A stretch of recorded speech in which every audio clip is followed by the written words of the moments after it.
আসসালামু আলাইকুম সবাইকে। আপনারা সবাই কেমন আছেন? আশা করি প্রত্যেকেই ভালো আছেন। আজকে আমি এসএসসি এবং দাখিল পরীক্ষার্থীদের ইংরেজি দ্বিতীয় পত্রের নতুন একটি টপিক নিয়ে আলোচনা করব, যেটা হচ্ছে কমপ্লিটিং সেন্টেন্স। বর্তমানে অধিকাংশ স্টুডেন্ট এই কমপ্লিটিং সেন্টেন্সটাকে খুবই জটিল মনে করে, যে ভাইয়া একটা সেন্টেন্সের মানে প্রথম অংশটুকু দেওয়া থাকবে, বাকি অংশটুকু কিভাবে পূরণ করব। আজকে আমি এই ভিডিওতে মাত্র 7টা রুলস দেব।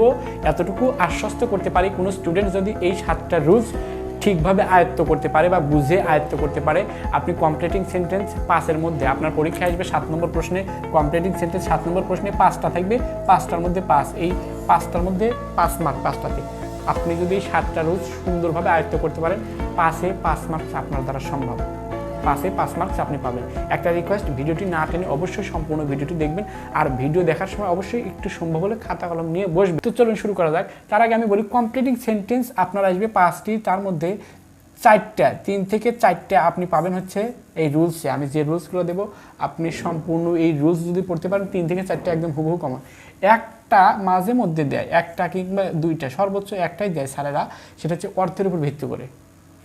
অর্থের উপর ভিত্তি করে আপনাকে সেটা করতে হবে। আমি যদি বলি, দেখেন, এখানে কোনো রুলস খাটবে না। Nobody likes a man, nobody likes a man, এরপরে আপনাকে দিতে হবে, শেষ। নোবডি লাইকস এ ম্যান মানে কেউ একজন মানুষকে পছন্দ করেন। একদম সহজ ভাষায় আপনি দিবেন হু ইজ ডার্টি, অথবা হু ইজ লায়ার, এই যে এইভাবে দিবেন। হু ইজ ডিসঅনেস্ট, যে অসৎ, এই যেভাবে দিবেন। Nobody likes a man who is dirty, who is liar, who is dishonest, এইভাবে আপনি দিয়ে দিবেন কিছু কিছু অর্থের উপর। আমি যদি বলি,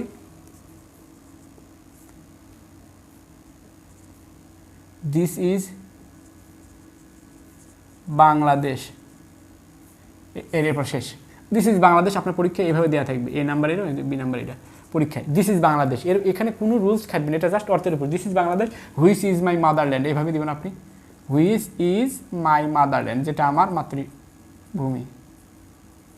এই যে আমি বলছি কিছু 2-1টা, 5টার মধ্যে সর্বোচ্চ একটা দিতে পারে, এই অর্থের উপর ভিত্তি করে। আপনি জাস্ট একটু অর্থটার দিকে খেয়াল রেখে আপনি সেন্টেন্সটা কমপ্লিট করে দেবেন, আর বাকি যেগুলো থাকে আমি যে কয়েকটা রুলস দেবো এর মধ্যে হুবহু কমন পাবেন ইনশাল্লাহ। চলুন শুরু করা যাক। দেখেন, প্রথম রুলসটা কি দেখেন, কন্ডিশনাল আপনাকে বুঝতে হবে। কন্ডিশন মানে কি? শর্ত। দেখেন, আমরা কিন্তু অনেক সময় বন্ধু বান্ধবকে বলি যে আচ্ছা আমি যাব, তবে একটা শর্ত আছে, আমি তোর সাথে ঘুরতে যাবো, একটা শর্ত আছে, যদি তুই আমাকে এসে নিয়ে যাস, অথবা যদি তুই আমাকে ভাড়ার টাকাটা দিস, এই যে একটা শর্ত দেই, এইটা হচ্ছে কন্ডিশন, এটাই হচ্ছে কন্ডিশনাল। দেখেন, কন্ডিশনাল সেন্টেন্সের এটা হচ্ছে কন্ডিশনাল 4টা প্রকার আছে। একটা হচ্ছে zero conditional, first conditional, second conditional, third conditional. Zero conditional খুব একটা ব্যবহৃত হয় না। ফার্স্ট কন্ডিশনাল দেখেন, ফার্স্ট কন্ডিশনাল হচ্ছে ইফের পরে যদি প্রেজেন্ট ইনডেফিনিট টেন্স হয়, পরে হবে ফিউচার ইনডেফিনিট টেন্স সম্পর্কে আমার বিস্তারিত ভিডিও আপলোড করা আছে, আপনারা একটু কষ্ট করে সেই ভিডিওটা দেখে আসতে পারেন। সম্পূর্ণ টেন্সের বিস্তারিত আলোচনা করা আছে। আপনারা যদি আপনাদের একটু সমস্যা হয়, সেটা দেখে আসতে পারেন। তারপরে আমি এখানে একটু আলোচনা করবো। দেখেন, আমি বলছি ইফের পর যদি প্রেজেন্ট ইনডেফিনিট টেন্স হয়, প্রেজেন্ট ইনডেফিনিট মানে কি? Subject plus V1 plus object, present indefinite. আর পাস্ট ইনডেফিনিট এটা এখানে দরকার নেই। তো দেখেন, subject plus V1 plus object, present indefinite structure কি? সাবজেক্ট প্লাস ভার্বের 1 number form plus object. Future ইনডেফিনিটের স্ট্রাকচার হচ্ছে প্রথমে সাবজেক্ট বসবে, তারপরে শ্যাল অথবা উইল প্লাস ভার্বের 1 number form plus object. Subject object shall অথবা উইল প্লাস ভার্বের 1 নম্বর ফর্ম। আমি বলছি ইফের পরে যদি প্রেজেন্ট ইনডেফিনিট টেন্স থাকে, তাহলে পরবর্তীতে এই যে আপনাকে পরীক্ষা এইভাবে দেওয়া থাকবে, ইফ উই স্মোক, জাস্ট আপনার পরীক্ষায় এইভাবে একটা সেন্টেন্স দেওয়া থাকবে যে ইফ উই স্মোক। এটা যে দেখেন, ইফ দিছে, তারপর একটা সাবজেক্ট দিছে, এখানে কি দিছে? এটা হচ্ছে ভার্বের 1 নম্বর ফর্ম। যদি আমরা ধূমপান করি, তারপর আমি দেবো কি? সাবজেক্ট দেবো। ফিউচার ইনডেফিনিট প্রথমে সাবজেক্ট আছে শ্যাল অথবা উইল। উই শ্যাল সাফার মানে কি? ভোগান্তি। উই শ্যাল সাফার এ লট। দেখেন, আমরা প্রচুর ভোগান্তিতে ভুগবো। মানে দেখেন, ইফ উই স্মোক, ইফের পরে সাবজেক্ট দিয়েছি, ইফের পরে প্রেজেন্ট ইনডেফিনিটে প্রথমে সাবজেক্ট দিয়েছি, ভার্বের 1 নম্বর ফর্ম আছে, এখানে দেয়াই থাকবে। আপনাকে জাস্ট দেখতে হবে যে এরপরে কি দেওয়া যায়। আপনি প্রথমে একটা সাবজেক্ট দিবেন, তারপরে শ্যাল অথবা উইলের একটা দিবেন, তারপরে ভার্বের 1 নম্বর ফর্ম দিবেন, তারপরে একদম সহজ। এইখানে যে আপনার এই অর্থ দিতে হবে তা কিন্তু না। আপনি যেটা মনে চায়, আপনাকে স্যার পরীক্ষায় শুধু দেখবে যে ইফের পর প্রেজেন্ট ইনডেফিনিট টেন্স আছে, সে ফিউচার ইনডেফিনিট টেন্স দিয়েছে কিনা। ইফের পরে প্রেজেন্ট ইনডেফিনিট টেন্স থাকলে আপনাকে জাস্ট একটা ফিউচার ইনডেফিনিট টেন্সের স্ট্রাকচার মিলাই দিলেই যথেষ্ট। তাহলে আমরা ফার্স্ট কন্ডিশনাল আশা করি বুঝতে পারছি। ইফের পরে যদি প্রেজেন্ট ইনডেফিনিট টেন্স থাকে পরে হবে ফিউচার ইনডেফিনিট টেন্স, একদম সহজ। এরপরে দেখেন সেকেন্ড কন্ডিশনাল, ইফের পরে যদি পাস্ট ইনডেফিনিট টেন্স হয়, পাস্ট ইনডেফিনিট টেন্সের স্ট্রাকচার কি, শুধু ভার্বের 2 নম্বর ফর্ম, ভার্বের 2 নম্বর ফর্ম, এখানে সাবজেক্ট প্লাস ভার্বের 1 নম্বর ফর্ম প্লাস অবজেক্ট আছে। পাস্ট ইনডেফিনিট টেন্সে শুধু ভার্বের 2 নম্বর ফর্ম বসবে, সাবজেক্ট প্লাস ভার্বের 2 নম্বর ফর্ম বসবে প্লাস অবজেক্ট। আচ্ছা, যদি পাস্ট ইনডেফিনিট টেন্স থাকে পরে কি হবে বলেন তো, সাবজেক্ট প্লাস উড, কুড অথবা মাইট যে কোনো একটা দিবেন প্লাস ভার্বের 1 number form, would, could, might plus ভার্বের 1 নম্বর ফর্ম। দেখেন বলছে ইফ আই, এই দেখেন ইফ আছে, সাবজেক্ট দিছি, সাবজেক্ট আছে যে আইটা সাবজেক্ট, নিউ হচ্ছে ভার্বের 2 নম্বর ফর্ম। আমি বলছি পাস্ট ইনডেফিনিট টেন্সে ভার্বের 2 নম্বর ফর্ম। তাহলে ইফের পর যদি পাস্ট ইনডেফিনিট টেন্স থাকে, if I knew his phone number, যদি আমি তার ফোন নাম্বার জানতাম, তাহলে একটা সাবজেক্ট দেবো আই, উড, কুড, মাইটের যে কোনো একটা দেবো, আই উড কল হিম, ভার্বের 1 নম্বর ফর্ম, কল হিম। যদি আমি তার ফোন নাম্বার জানতাম তাহলে আমি তাকে ফোন করতাম বা কল করতাম। দেখেন একদম সহজ। ইফের পর যদি আমি বলছি ইফের পর যদি পাস্ট ইনডেফিনিট টেন্স হয়, পাস্ট ইনডেফিনিট টেন্সের স্ট্রাকচার কি, আমি টেন্সের আবার ভিডিও দেখতে বলছি, আপনারা চাইলে একটু দেখে আসতে পারেন। পাস্ট ইনডেফিনিট টেন্স প্রথমে সাবজেক্ট বসবে, ভার্বের 2 নম্বর ফর্ম বসবে, তারপর বাকি অংশ থাকবে। শব্দ আপনাকে খেয়াল রাখতে হবে ইফের পর পাস্ট ইনডেফিনিট টেন্স মানে ভার্বের 2 নম্বর ফর্ম আছে কি না। যদি ভার্বের 2 নম্বর ফর্ম থাকে তাহলে আপনি সরাসরি সাবজেক্ট প্লাস উড, কুড, মাইট যে কোনো একটা প্লাস ভার্বের 1 নম্বর ফর্ম প্লাস অবজেক্ট দিবেন, একদম সহজ। এটা হচ্ছে সেকেন্ড কন্ডিশনাল।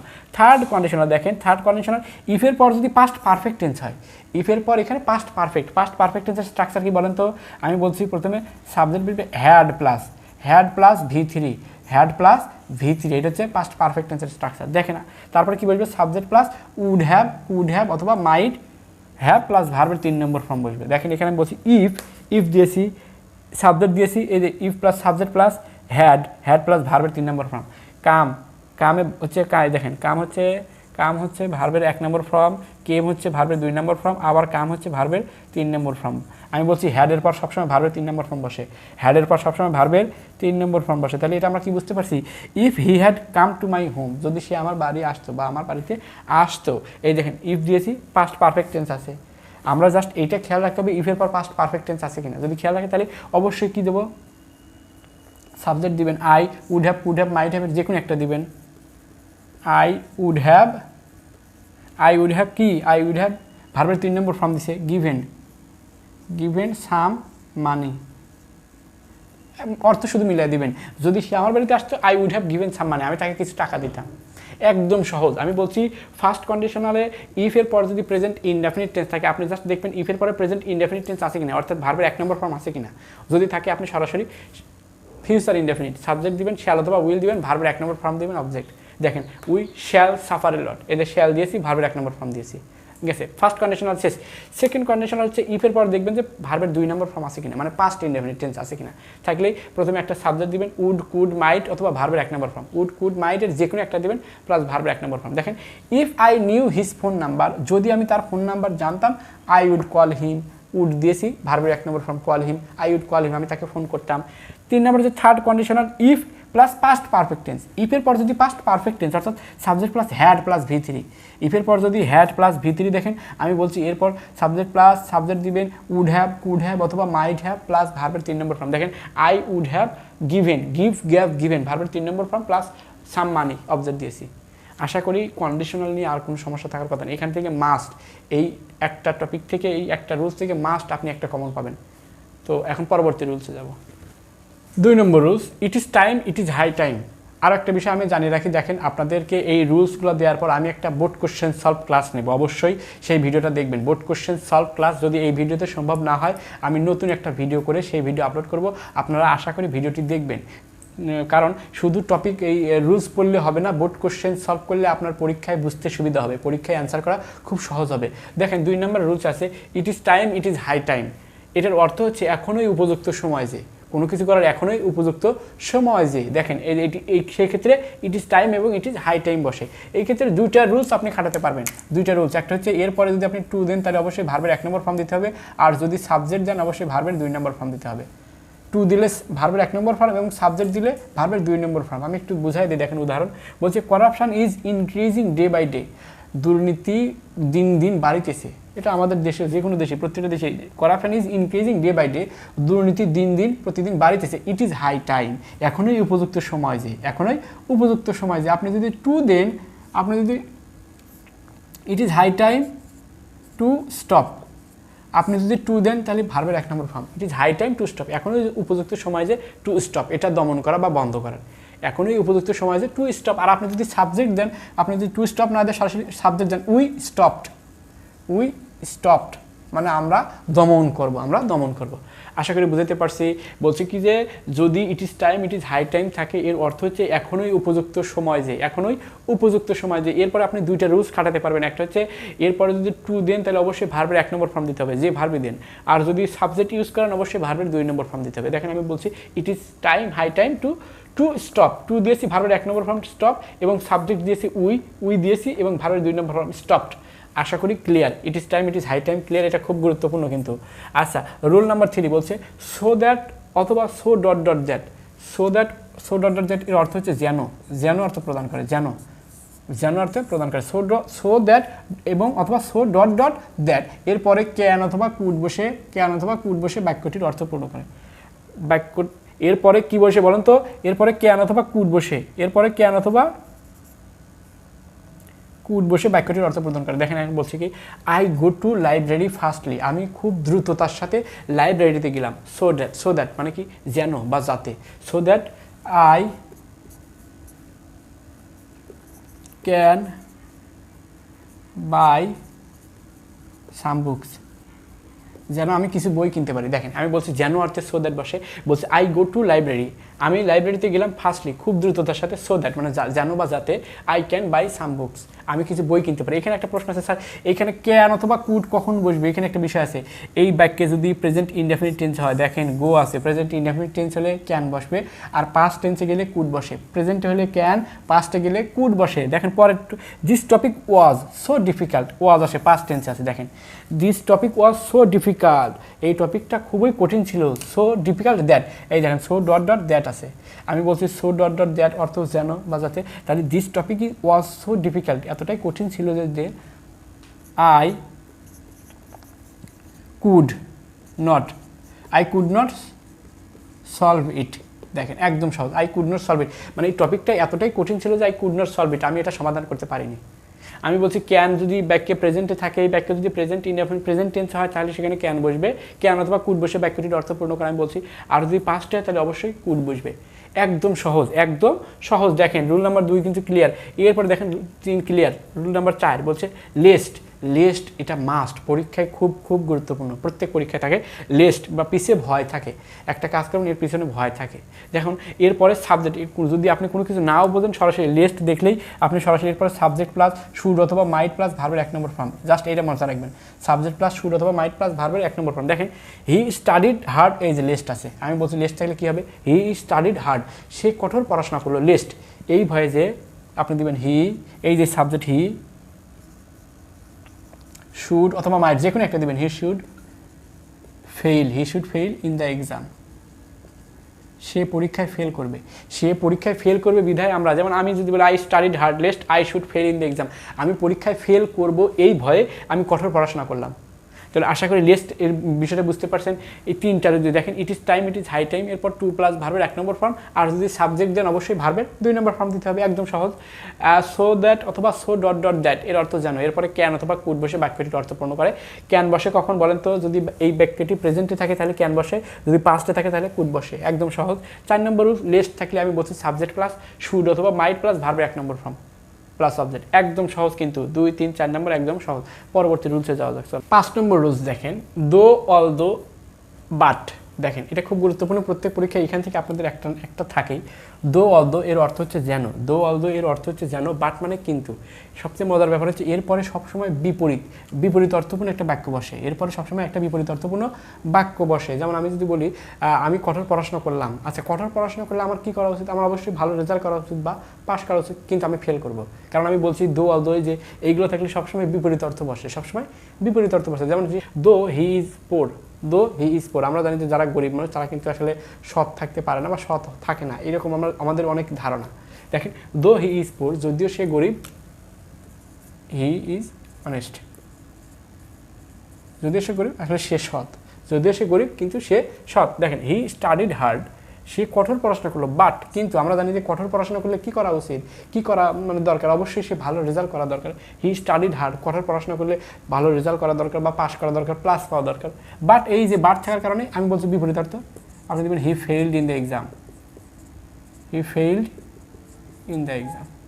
আমি বলছি এই ওয়ার্ডগুলো থাকলে সবসময় বিপরীত অর্থ প্রদান করবে, এই ওয়ার্ডগুলো থাকলে সবসময় বিপরীত অর্থ প্রদান করবে প্রত্যেকটা ক্ষেত্রেই। যে আপনি যদি দেখেন দো, অল দো এবং বাট, যেখানে দেখবেন যদি বাক্যে দেখেন সবসময় একটা বিপরীত অর্থপূর্ণ শব্দ, বিপরীত অর্থপূর্ণ শব্দ দিয়ে। আমি যদি বলি যে যদিও আমি খুব অসুস্থ, যদিও আমি অসুস্থ ছিলাম, আমরা কি জানি যে অসুস্থ থাকলে কিন্তু কোনো মিটিং বলেন, ক্লাস বলেন বা কোনো প্রোগ্রামে উপস্থিত থাকার কথা না, কিন্তু ওই যে আমি বলছি দো আছে, যদিও আমি অসুস্থ তবুও আমি ক্লাসে উপস্থিত বা তবুও আমি মিটিংয়ে জয়েন করেছি। এই যে এইরকম সবসময় বিপরীত অর্থপূর্ণ একটা শব্দ বসবে, তো বিপরীত অর্থপূর্ণ একটা বাক্য বসবে এরপরে।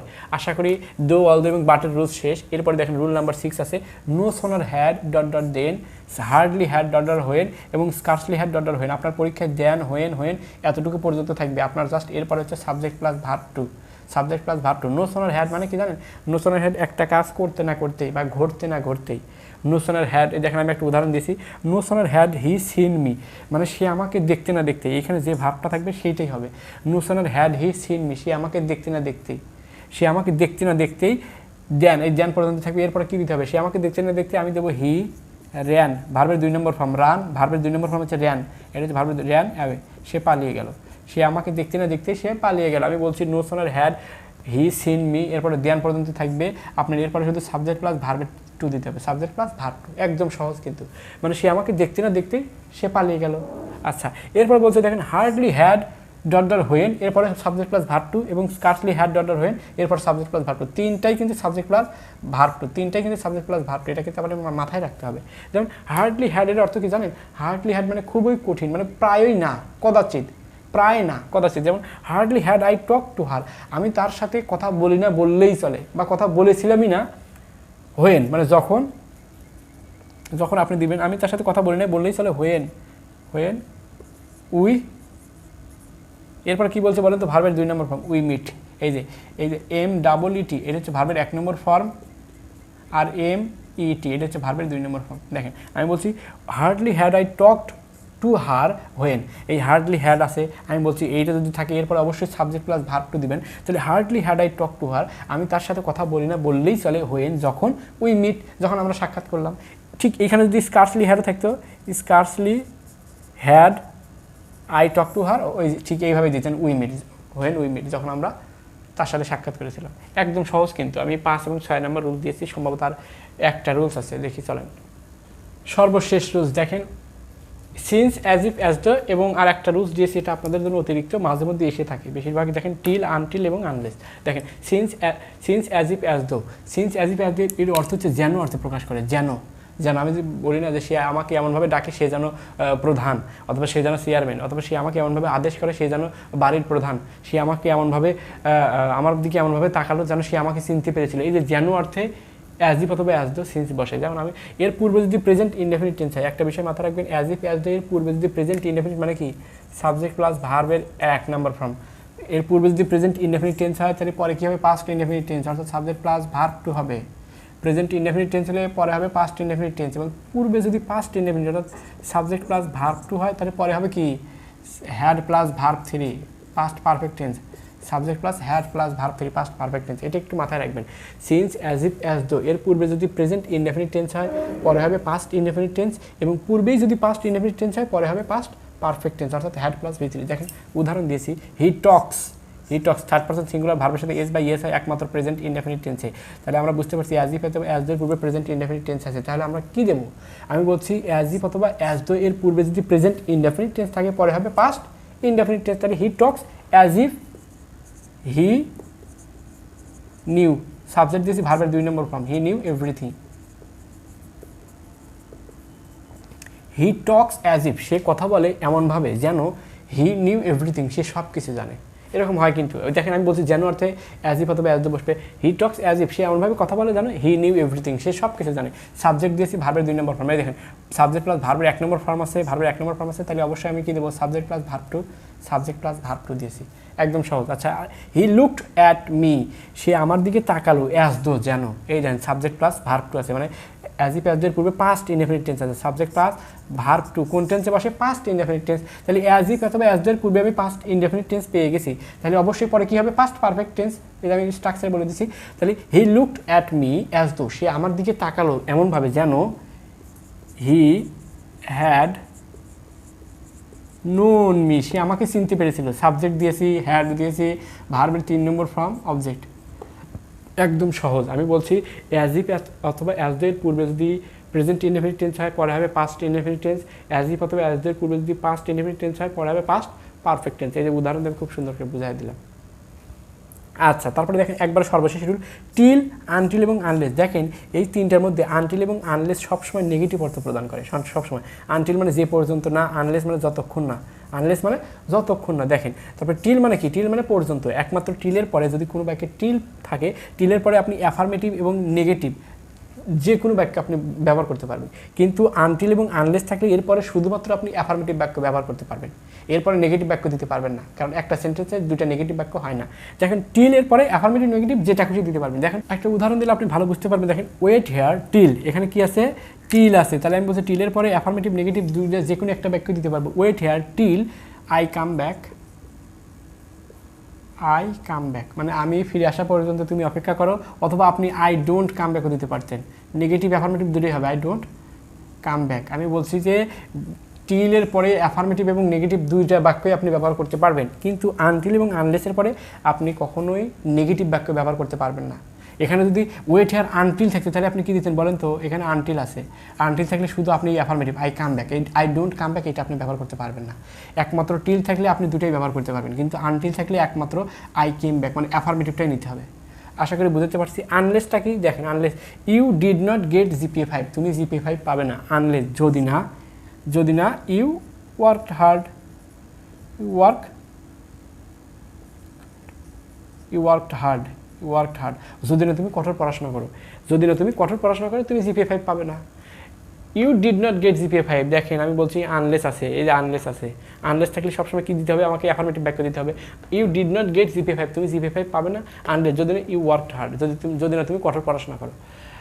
মোটামুটি এই 7-8টা রুলস আছে, যদি আপনি সম্পূর্ণ কমপ্লিট করতে পারেন ইনশাল্লাহ 5-এর মধ্যে 5 পাবেন, ইনশাল্লাহ 5-এর মধ্যে 5 পাবেন। এবং আমি পরবর্তী ক্লাসে অবশ্যই বোর্ড কোশ্চেন সলভ করাবো।